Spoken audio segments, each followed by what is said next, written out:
Okay, so we are delighted to be able to announce the new Housing Studies Association member network, the LGBT plus Housing Research and Practice Network, which we're launching this year. And it's a chance to bring people together to share their work, experiences, and insights in a way that we haven't really been able to do before. For anyone who doesn't know, the Housing Studies Association is a forum for the exchange of ideas and information about housing research, education, policy, and practice. And in 2004, we decided to expand our membership offer by creating this opportunity to have different research networks which are tailored to more specific topics and different areas of focus. For anyone who doesn't know me, my name is Gareth Young, and I am the Knowledge Exchange and Impact Fellow for the UK Collaborative Centre for Housing Evidence.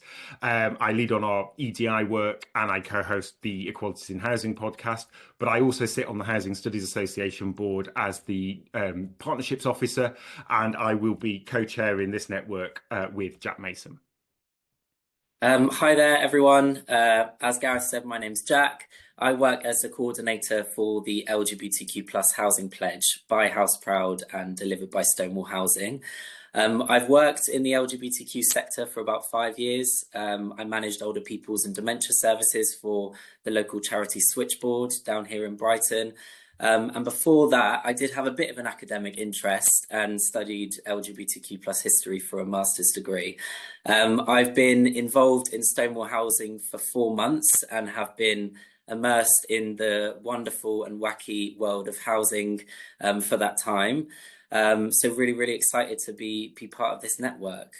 And just for a bit of context, I guess, as well, and about how mine and Gareth's paths crossed.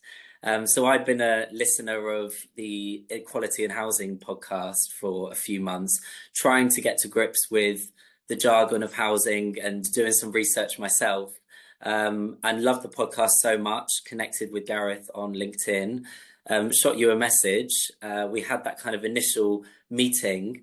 And I guess we realized that whilst I was coming from a practice dimension and you were coming from that academic lens, that our priorities for inclusive housing for LGBTQ plus people, they were really aligned. And so it felt like the perfect recipe, I guess, for this sort of network group, which I think promises to be that combination of research and practice, right, Gareth?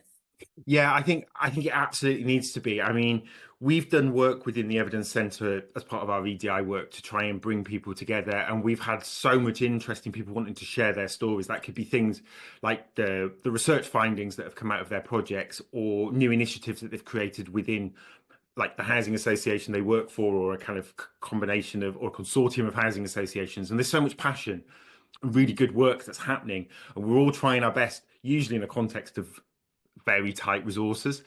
And so we've done things and we've said, right, we'll kind of all stay in touch, we'll come back together, we'll find a way of kind of making, and we've never really kind of found that platform to do this in a way that can move us forward like this. So I think, yeah, when you got in touch and we could start to talk about our passion in our day jobs and our work in this sort of space.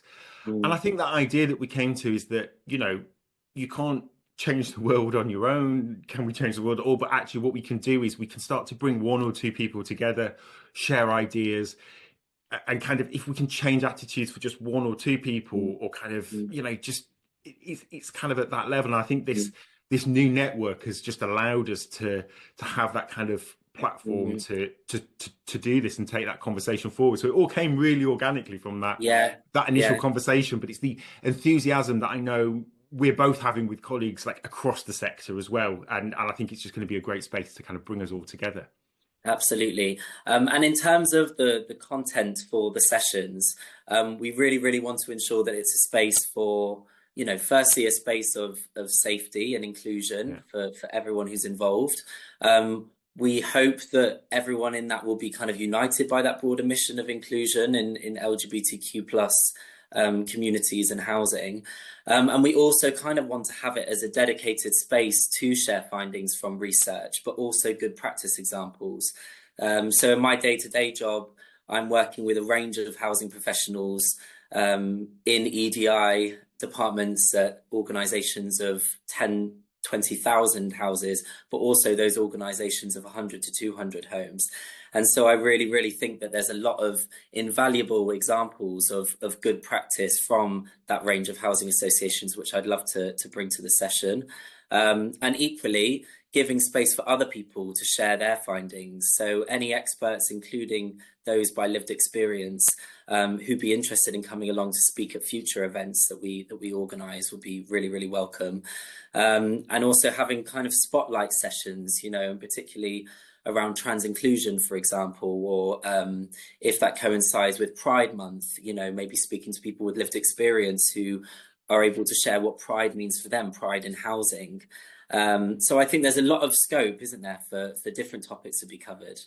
Absolutely. And I think the way that we sort of see this growing is that it will be kind of driven by the group and the members of the network as well. So we'll have those opportunities to go, this is something we'd like to do together. This is something we'd like to see. These are where some of the gaps are, and that we can make sure that the calendar runs to according to what people want and need. And I think also we can use this space as a group of critical friends. As you said, Jack, we want to make sure this is a safe space. This is a safe space to say, I'm struggling with a piece of work here because I don't understand what I need to do. Or we've all been in that sort of situation of maybe blank page syndrome, where you're starting a project, or you kind of writing, whether it's a blog, a policy document, something, you know, an academic output.